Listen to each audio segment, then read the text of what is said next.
पावन मंच को मैं आप सभी को प्रणाम करता हूँ। मैंने आने से पहले कुछ एक मुक्तक हनुमान जी के लिए लिखे। मैंने सोचा अगर समय होगा तो लेटे हुए हनुमान जी महाराज के चरणों में बैठ करके हनुमान जी को कुछ मुक्तक सुनाऊंगा। तो मैं वहीं से मेरी बात आरंभ कर रहा हूँ। आपको अगर अच्छा लगे तो आशीर्वाद देते चलिए। सुनिए कि राम का नाम जपना है हनुमान जी, राम का नाम जपना है हनुमान जी, राम के धाम जाना है हनुमान जी। और विभीषण के दरबार का वो एक दृश्य जब हनुमान जी ने मोतियों की माला तोड़ दी ये कहकर कि इस पे राम राम नहीं लिखा हुआ है, अगर वो दृश्य आपके मानस में उपस्थित हो जाए तो आप मुझे बताइएगा कि राम का नाम जपना है हनुमान जी, राम के धाम जाना है हनुमान जी। आपने तोड़ी माला पता चल गया, आपने ततोड़ी माला पता चल गया, राम का नाम गहना है हनुमान जी, राम का नाम जपना है हनुमान जी। और मंच की पावन प्रेरणा से मैं ये बात कहता हूँ कि जीवन में चाहे कितनी भी कठिनाइयां आए, जीवन में अगर तकलीफ आएगी, निष्कासन आएगा, तिरस्कार आएगा, तो निश्चित ही आपके हिस्से में हनुमान भी आएंगे।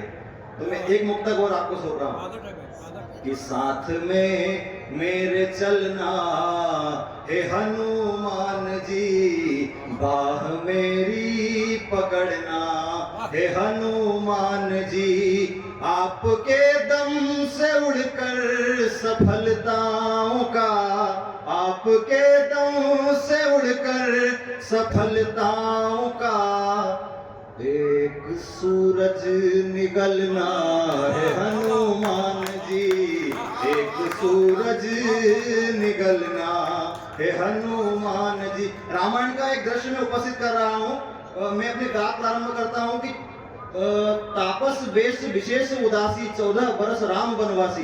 राम जी वनवासी होने की राह पर हैं और चक्रवर्ती सम्राट राजा दशरथ जी स्वर्गवासी होने की राह पर हैं। तो क्या दृश्य होता है, राम जी ने वलकल धारण किया है और लखनलाल जी आज एक हट करके बैठे हैं। लक्ष्मण जी जिद कर रहे हैं और वो लक्ष्मण जी आज फपक फपक कर रो रहे हैं, जो सदैव गंभीर बने रहते हैं, जो बात बात पर पृथ्वी को अपने कंधे पर उठा लेने की बातें कहते हैं, वो लखन जी आज रो रहे हैं। और क्या कह रहे हैं राम जी से, सुनिएगा। अगर आप तक मेरी बात पहुंच जाए तो आशीर्वाद दीजिएगा कि होंगे भला कैसे अपराह्न पूर्वान, जो ये मध्याह्न निकल जाएंगे। भैया मुझे साथ वन ले चलिए।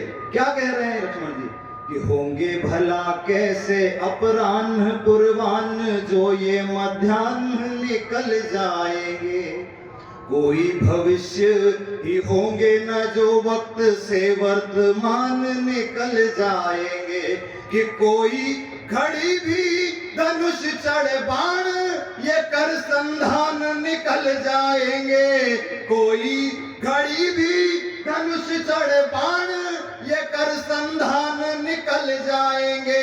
बोले लखन छोड़ मुझको जो जाओगे, मेरे तो प्राण निकल जाएंगे, मेरे तो प्राण निकल जाएंगे। राम जी लक्ष्मण जी को उनका धर्म समझा रहे हैं कि लक्ष्मण तुम्हारा क्या धर्म है, मेरे अयोध्या से जाने के बाद में तुम्हें राजपाट की सत्ता में जो भी सहयोग लगे वो करना है, राज परिवार को संभालना है, अयोध्या को संभालना है। लक्ष्मण जी क्या जवाब देते हैं, जो हमेशा से राम जी की हाँ में हाँ मिलाते आए हैं, आज वो उनके सामने किंतु परंतु करते नजर आ रहे हैं। कह रहे हैं कि भैया आप जो धर्म बता रहे हैं ये धर्म मेरा नहीं है, ये धर्म उसका है जो मोक्ष पाना चाहता है और जिसको स्वर्ग जाने की चाह है। मेरा स्वर्ग तो आपके चरणों में है भैया। लक्ष्मण जी ने आज ऐसा क्या मांग लिया है कि राम जी चिंता में पड़ गए हैं। सुनिएगा, अगर आपको ठीक लगे कि मैंने ठीक ठीक उतार दिया है तो बताते चलिएगा।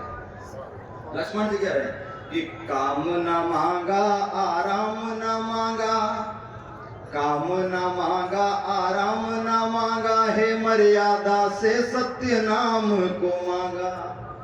रोते नयन है लखन के वचन आज, तन मन लगा घन श्याम को मांगा, रोते वचन है लखन के नयन आज, तन मन लगा घन श्याम को मांगा।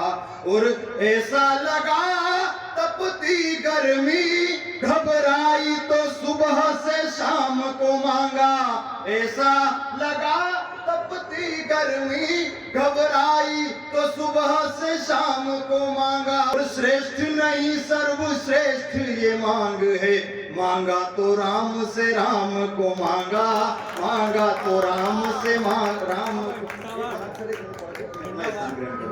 राम जी थोड़ा समय का अभाव है, इसलिए थोड़ा सा गति में पढ़ना पड़ रहा है। आप एक और गणाक्षरी सुनिए, अपना स्थान ग्रहण करें। समय का अभाव है और तुम बहुत अच्छा पढ़ रहे हो, इसमें तुम्हारी क्वालिटी में, तुम्हारी गुणवत्ता में बहुत निखार आया है।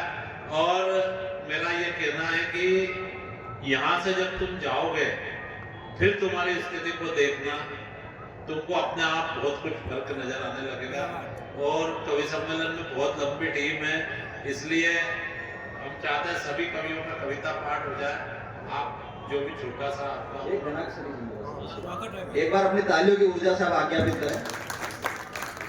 राम जी लगभग 140 किलोमीटर सुमंत्र जी के साथ रथ पर चढ़ करके श्रृंगबेरपुर तक आए हैं और इसके बाद में पैदल यात्रा चित्रकूट की तरफ कर रहे हैं। रास्ते में कुछ कंटक मग काकड़ नाना, इतने कंकड़ पत्थर और कांटे बिछे हुए देख करके राम जी को इतनी चिंता आज साथ में चल रहे लखन जी की नहीं हुई, भगवती जानकी की इतनी चिंता नहीं है और राम जी रो रहे हैं। तो वन देवी ने राम जी से पूछ लिया कि आपको ये कांटे देख करके प्रभु इतनी चिंता क्यों हो रही है? तो राम जी ने कहा कि इस कांटों से, इन पत्थरों से मुझे कोई चिंता नहीं है, कोई आए या ना आए, मुझे ढूंढता हुआ मेरा भाई बावरा भरत इस राह पे एक ना एक दिन जरूर आएगा, तो ये कांटे उसके पैर में चुभेंगे। तो राम जी ने मर्यादा के साथ वन देवी को, जंगलों को क्या आदेश दिया सुनिएगा। जंगलों संभल जाओ, नद नदी ठहर जाओ, प्रेम के सिंधु में वेग से बहाव आएगा। जंगलों संभल जाओ, नद नदी ठहर जाओ, प्रेम के सिंधु में वेग से बहाव आएगा। राम जी प्रत्यक्ष वृक्ष से कहे जो चाहो आप, धूप में नहीं दुलारा छाव छाव आएगा। उड़ करके प्रणाम राम कहते हैं जंगलों से, कांटे काट छाट दो वो गाँव गाँव आएगा। और आसमां से भी भरत की ऊंची कीर्ति, परंतु ढूंढता हुआ मुझे वो नंगे पाँव आएगा, ढूंढता हुआ मुझे वो नंगे पाँव आएगा।